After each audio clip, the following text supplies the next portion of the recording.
होते हुए, लगाव होते हुए पानी से उसका विरोध कितना है कि अगर नाव में पानी जाए तो सचेत करती है कि मैं डूब जाऊंगी, पानी बाहर निकालो। इसी तरह से इस मन में हमको माया नहीं भरनी चाहिए। बाहर भगवान आपको सब कुछ दें, एकदम राजा बन करके रहो, लेकिन अवसर आने पर माया से दूर हट करके नाव की तरह जैसे पानी में चलती है लेकिन पानी अपने अंदर नहीं भरती, वैसे कोई माया अपने मन में बहुत ज्यादा नहीं रखना चाहिए, नहीं तो मोह सकल व्याधिन कै मूला अतैते कुल उपजय बड़ सूला। उसी से बड़े बड़े कष्ट खड़े हो जाते हैं। अब ये सब बात सुनने की अलग है, लेकिन उसको अपने मन में जो जिसने जितना समझ लिया वही ठीक है। इसीलिए कहा है कि सुनी समझे, सुन के आगे समझना लिखा है। सुनी समझे जन मुदित मन मज्जहियति अनुराग, लहाए चारि फल अछत तन साधु समाज प्रयाग। जैसे आप लोग प्रयाग जाते हो, वो प्रयाग जहां त्रिवेणी है, गंगा जमुना सरस्वती का संगम है, वो है प्रयागराज। तो वहां गंगा जी ज्ञान की स्वरूप है, जमुना जी प्रेम की स्वरूप है, और माता सरस्वती जी ये वाणी की अधिष्ठात्री देवी है। हाँ, कोई भी व्यक्त कर रहा हो ज्ञान अपना तो बिना वाणी के थोड़े व्यक्त कर सकते। आप समझ रहे हो, लेकिन तो आज जो तथा गंगा में आप स्नान कर रहे हैं, वाणी के माध्यम से मैं अपने भावों को आपके पास तक पहुंचा रहा हूं, उसको आप सुन रहे हैं, समझ रहे हैं, तो वही है माता सरस्वती। ज्ञान की कथाएं जो हैं वही गंगा है, और जो आपको भगवान में प्रेम है वही माता जमुना जी है। तो ये भी प्रयाग है, यहाँ आप प्रयाग में ही बैठे हैं, वो जड़ प्रयाग है, और ये संत जन साधु समाज प्रयाग। जो संत हैं, पंडित जन हैं, ये चलते फिरते प्रयाग। आज यहाँ है, कल प्रयाग कहीं पहुंच गए, वो प्रयाग कहीं जाएंगे नहीं, आपको मतलब चल करके जाना पड़ेगा। और यहाँ भी चल करके आए हो, ठीक है। तो इन बातों को अच्छी तरह से समझ लेना चाहिए। और अब कथा पर मूल अपने विचार किया जाए। अभी हम थोड़ा सा मानस का प्रसंग बताए थे कि कालभूषुंड जी महाराज बताए कि मैं गुरु जी से ज्यादा हस्तक्षेप किया तो गुरु जी ने हमको पक्षी होने का श्राप दिया, लेकिन हमने भक्ति का पक्ष लिया था। उसका परिणाम हुआ कि मुनि दुर्लभ, जो ऋषियों मुनियों को दुर्लभ है, भगति पक्ष हट कर रहो दीन महारी श्राप। लोमस जी ने हमको श्राप दे दिया, लेकिन आज मैं सोचिए कि महाप्रलय नाश तो ना है, महाप्रलय हो जाती है तो भी उनका नाश नहीं होता। कहते हैं कि आज भी नीलगिरी पर्वत पर भगवान की कथा हो रही है। प्रयागराज में आग भी जाग बनी कथा कह रहे हैं, भरद्वाज मुनि सुन रहे हैं अक्षय वट के नीचे, लेकिन वैसे आपको नहीं दिखाई पड़ेंगे मानसिकता से। तो कलयुग में एक प्रताप बहुत अच्छा है कि मानस पूर्ण हो। अपने मन से आप अपने अपने मन को इतना निर्मल रखें कि मन कोई पाप न करे। और अक्सर कोई पाप होता है तो पहले मन से होता है, बाहर से बाद में होता है। पाप जाकर पहले आंखों के द्वारा मन में बसता है, कुछ कानों के द्वारा सुन करके कुछ पाप जाता है। तो हमेशा सावधान रहना है, अपने मन को पवित्र करना है। और आज आप सब भगवान की रसमयी कथा में आए हुए हैं। भगवान की अनंत कथाएं हैं, कोई आदि अंत नहीं है, लेकिन फिर भी भगवान से प्रेम करना चाहिए। यही जीव का, प्राणी का धर्म है।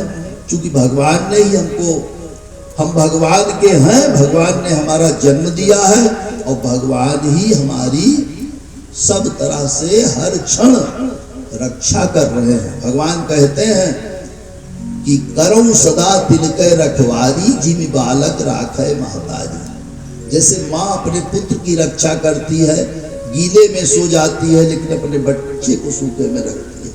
हाँ, और संतोष होना चाहिए। कहते हैं कि जो कुछ भगवान ने दिया है उस पर संतोष करें। और दया सर्वभूतेषु, प्राणियों पर दया करना चाहिए। संतुष्ट्या येन केनवा, भागवत में ऐसा लिखा है कि दया सर्वभूतेषु। पहला सूत्र है सुखी रहने का, प्राणी मात्र पर दया करना चाहिए। दया रूपी द्रौपदी, दया रूपी द्रौपदी जिसके हृदय में है, मन गोविंदा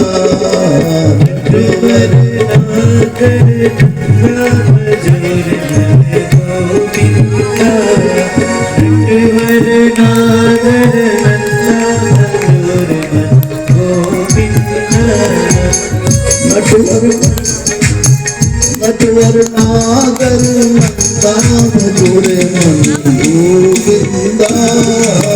नटवर नागर नंदा भजोरे मन गोविंदा। नटवर नागर नंदा भजोरे मन गोविंदा। श्याम सुंदर मुख चंदा भजोरे मन गोविंदा। श्याम सुंदर मुख चंदा भजोरे मन गोविंदा। श्याम तू ही नटवर तू ही नागर, तू ही नटवर तू ही नागर, तू ही नटवर तू ही नागर। तू ही बाल मुकुंदा भजोरे मन गोविंदा। तू ही बाल मुकुंदा भजोरे मन गोविंदा। नटवर नागर नंदा भजोरे मन गोविंदा।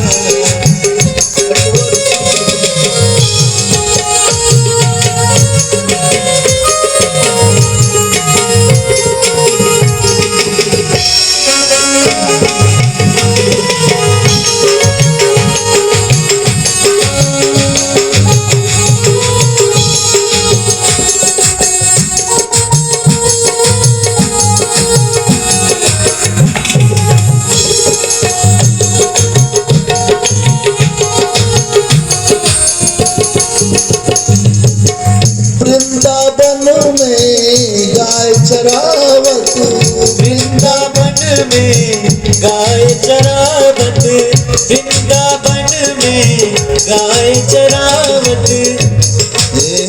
नाचत बाल मुकुंदा भजोरे मन गोविंदा। नाचत बाल मुकुंदा भजोरे मन गोविंदा।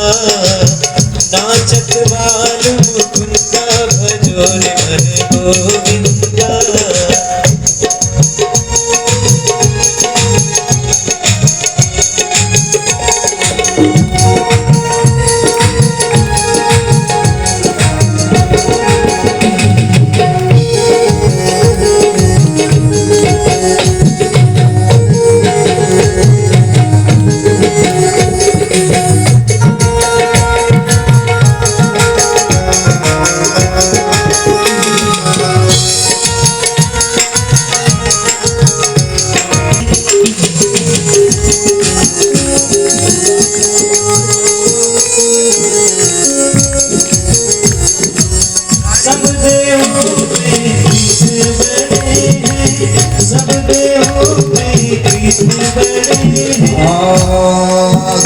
तारों में चलता भजोरे मन गोविंदा।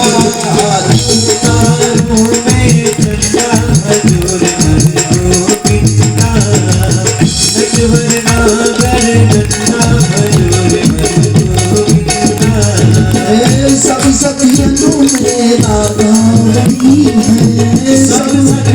में राधा बड़ी है, सब सखियन में राधा बड़ी है। क्यों नदियों में गंगा बजोर मन गोविंदा, क्यों नदियों में गंगा बजोर मन गोविंदा, नटवर नागर गंगा बजोर मन गोविंदा। वृंदावन में गाय चरावत, वृंदावन में गाय चरावत, वृंदावन में गाय चरावत। नाचत बाल मुकुंदा गोविंदा, नाचत बाल मुकुंदा भजोर मन गोविंदा, नाचत बाल मुकुंदा भजोर मन गोविंदा, नटवर नागर गंगा भजोर मन गोविंदा। मीरा के प्रभु गिरधर नागर, मीरा के प्रभु गिरधर नागर, मीरा के प्रभु गिरधर नागर। काटो काटो भवतर फंदा भजोर मन गोविंदा, कारो गोविंदा भजोर मन गोविंदा, नटवर नागर गंगा भजोर मन गोविंदा। नटवर नागर गंगा भजोर नटवर नागर गंगा भजोर मन गोविंदा।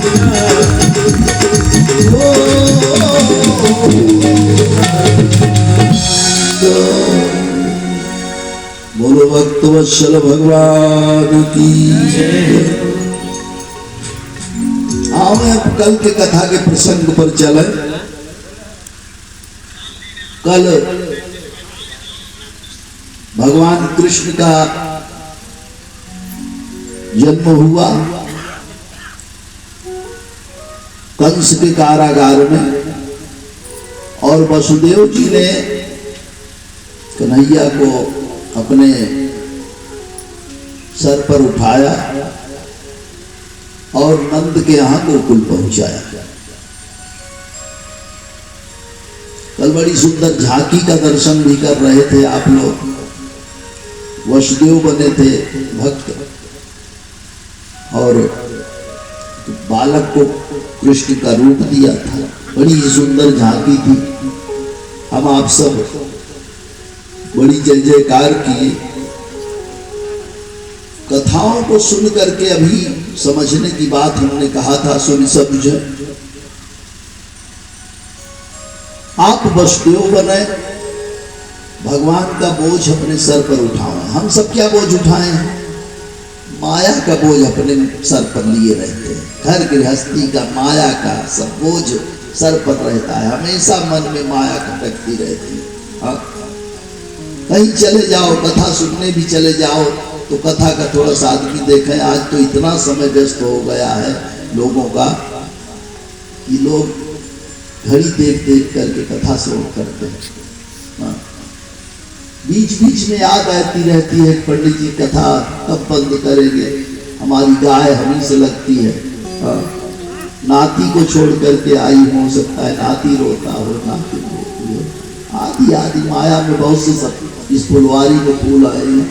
हाँ, तो मन जो है व्यग्र होता रहता है। लेकिन अपने मन को समझाओ कि अगर प्राणी को किसी भी क्षण कुछ भी हो सकता है तो क्या कोई उस समय आपके साथ रहेगा? ऐसा सोचना चाहिए। तो हम बस इतना कहना चाहते हैं कि बस जैसे वसुदेव जी ने भगवान कन्हैया को अपने सर पर उठाया तो उनकी हथकड़ी बेड़ी खुल गई थी। तो हम सबके माया की हथकड़ी बेड़ी लगी हुई है, और अगर भगवान का बोझ उठा लो तो अपने आप हथकड़ी बेड़ी खुल जाएगी। हाँ, भगवान का बोझ उठाना क्या है आप कहोगे? हाँ, भगवान का बोझ उठाना है कि अपने जीवन में कुछ नियम बना लो कि हमको इतने समय उठना है, इतने समय नहाना है, इतने समय हमको पूजा पाठ करना है, हमको विष्णु सहस्त्र नाम का पाठ करना है, या हमको मतलब जैसे भी आप पूजा करते हो, मैं नहीं कह रहा हूँ कि आप विष्णु सहस्त्र नाम का पाठ करें, जो कुछ आप कर सकें उतना ही करें, लेकिन एक नियम तो बनाना ही पड़ेगा। जीवन को नियम में अगर नहीं मानोगे तो जीवन निठल्ला रहेगा। अब सोचो, एक घोड़े की लगाम अगर कोई संभालने वाला ना हो तो घोड़ा जहां जाए उधर चला जाए, रथ ले जा करके गिरा दे, कहीं गड्ढा में गिरा दे। तो इसलिए घोड़ों का या घोड़े का नियंत्रण करने के लिए लगाम होती है। तो ऐसे नेम बना लेना, एक लगाम लगाना है। जब नेम बना लोगे, सबसे पहले नेम बहुत आवश्यक है।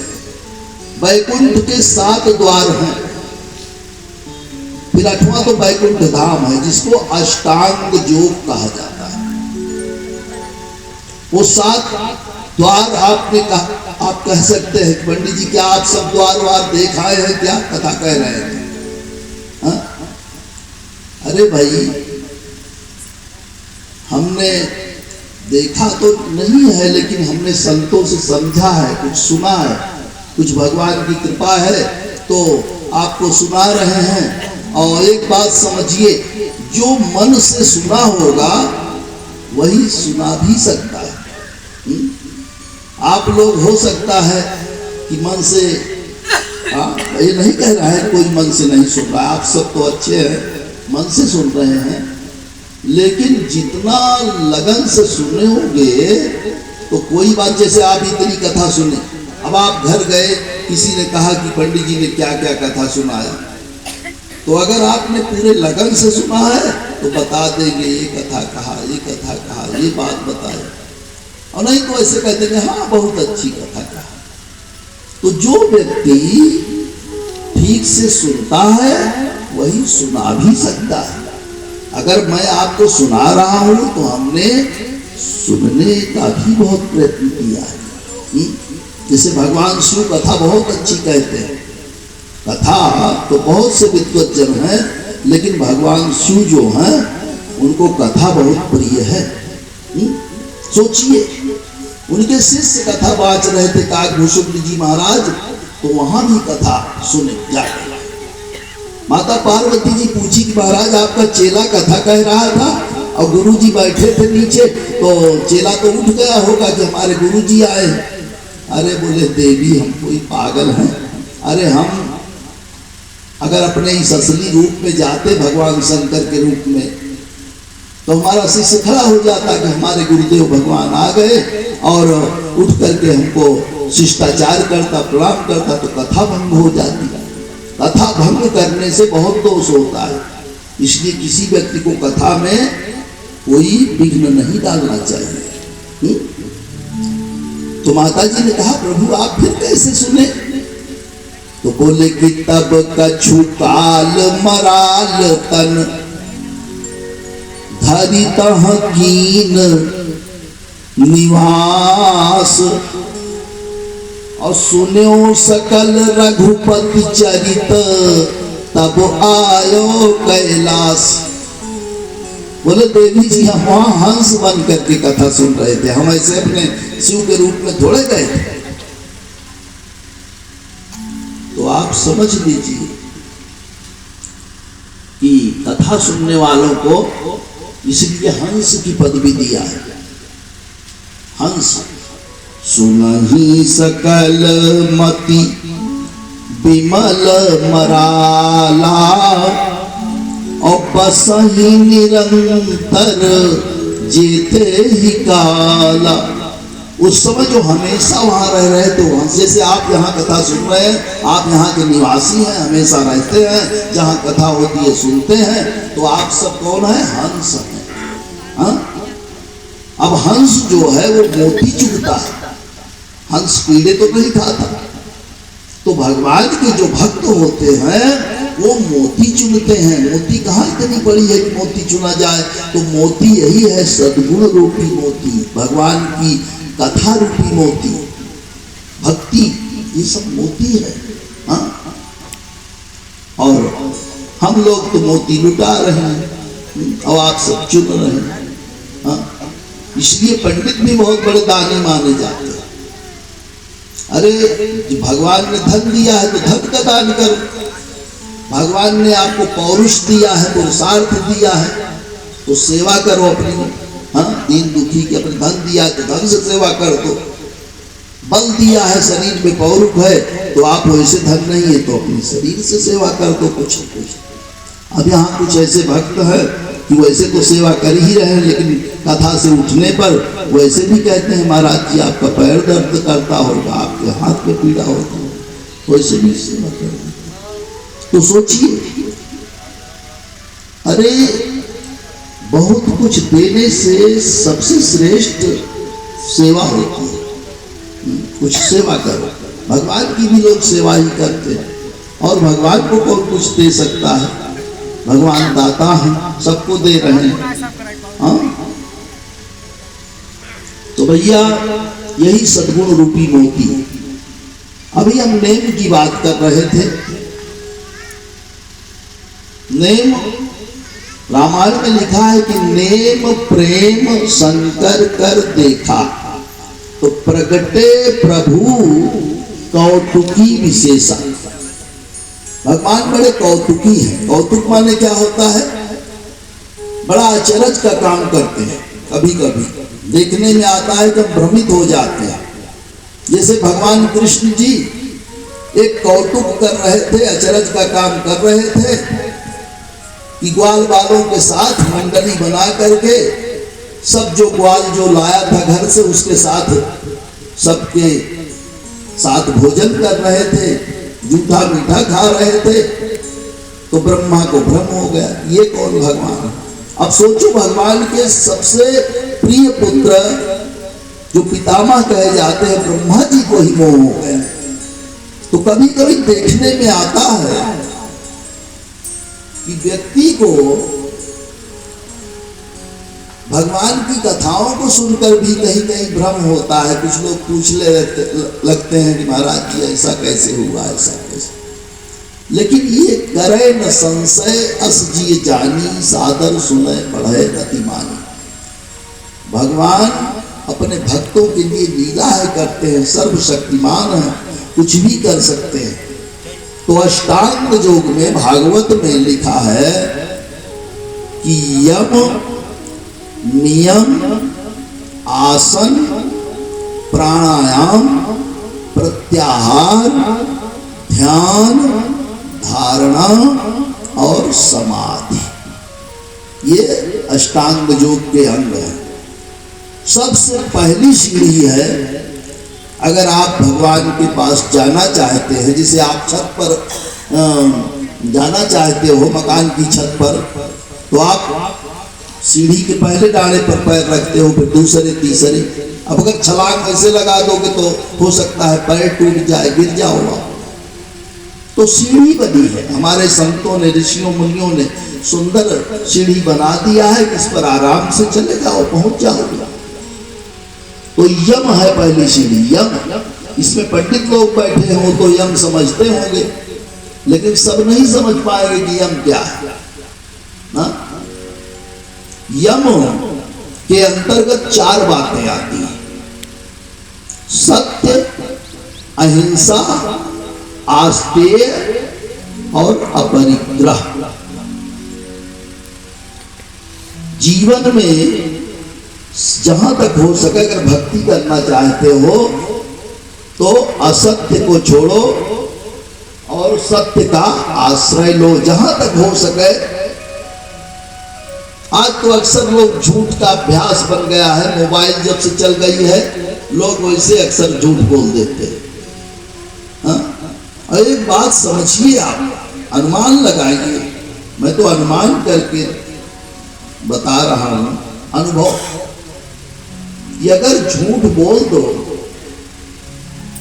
कभी आपको झूठा नहीं समझा है तो आपके मन में बहुत कुछ समय तक ये दुविधा रहती है कि हो सकता है हमारी झूठ खुल गई तो हमारी बड़ी बदनामी हो, हमने गलत किया, बड़ा पश्चाताप होता है, बड़ा टेंशन होता है।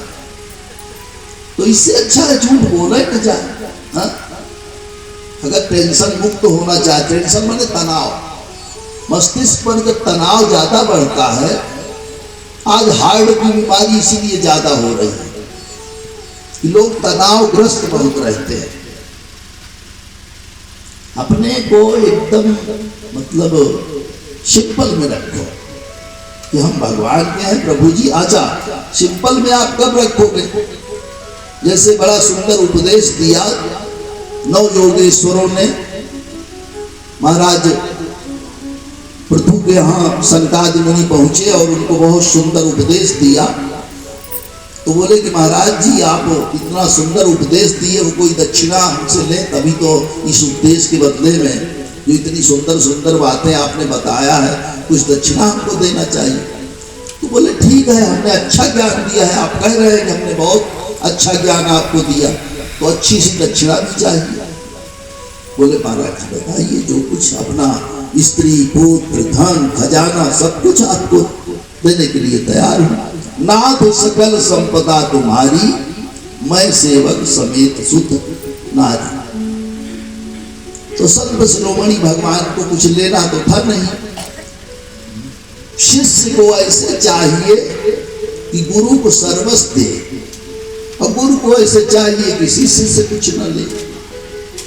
तो बोले कि ठीक है, जब ये सारी संपत्ति तुम हमको दे रहे हो तो मैंने इसको अपना मान लिया, अब तुम हमारे मुनीम हो करके ये सब संभालो। आप अगर भगवान के मुनीम बन करके, जैसे गुरु आज क्या है, भगवान को तो किसी ने देखा नहीं, इसीलिए कहते हैं कि गुरुदेव जो हैं बंदो गुरुपद कंज कृपा सिंधु नर रूप हरि, वो मनुष्य के रूप में हरि ही है, भगवान ही है। क्योंकि भगवान का रास्ता बताते हैं हमको, इस रास्ते से चले जाओ तो भगवान का अनुभव होगा, मिलेंगे भगवान। अनुभव गम्य ज्ञान जैसा, भगवान को अनुभव से जाना जाता है। इस समय भगवान इस कलिकाल में काल व्याल मुखक ग्रास त्रास निरांश हेतवे, इस कलाल कलयुग में अगर ये काल व्याल, व्याल कहते हैं सर्प, इस कलयुग रूपी सर्प के मुख से अगर उद्धार होना है, निकलना चाहते हो, तो सत्संग का श्रीमद् भागवतम शास्त्रम सबसे बड़ा सत्संग, अच्छा सत्संग है भागवत की कथा सुना। राजा परीक्षित पूछे महाराज कैसे लोगों का कल्याण होता है भागवत सुनने से? बोले जे मानव पाप कृतस्तु सर्वदा सदा दुराचार रता विमार्गा। ये भैया फोटो खींचने में ज्यादा समय ले रहे हैं। क्रोधाग्निदग्धा कुटिलश्च कामिनः सप्ताह यज्ञेन कलौ पुनन्ति ते। जिस प्राणी ने हमेशा पाप किया हो, अगर वो भगवान की कथा श्रवण करे तो उसका भी कल्याण हो जाता है। कथा जो सकल लोक हितकारी, संसार का हित हो सकता है। तो अभी हम बता रहे थे कि हम अपने जीवन में सत्य अहिंसा आस्ते, जहां तक हो चोरी मत करो, हाँ? सत्य का पालन करो। अपरिग्रह, अपरिग्रह क्या है? जरूरत से ज्यादा चीजें वस्तुएं इकट्ठा नहीं करना चाहिए। अपने आवश्यकता से अगर ज्यादा बहुत वस्तुएं होती हैं तो उसको संभालने में परेशानी होती है। जो चीज नष्ट होना है अपने समय पर नष्ट हो जाती है, और उसको हमने संभाल करके रख लिया कि कभी नष्ट ना हो, और होगी नष्ट जरूर, तो हमको व्यग्रता पड़ेगी। इसलिए जरूरत से ज्यादा संग्रह भी नहीं करना चाहिए। बहुत ज्यादा धन भी किसी के पास है तो भी देखिए धन की सुरक्षा की बड़ी वो होती है, कितना टैक्स लगने लगेगा, ये होगा वो होगा, तो उसमें भी नींद नहीं आती है, नींद की गोली लेना पड़ता है। अगर चाहते हो तो सब उससे परम धन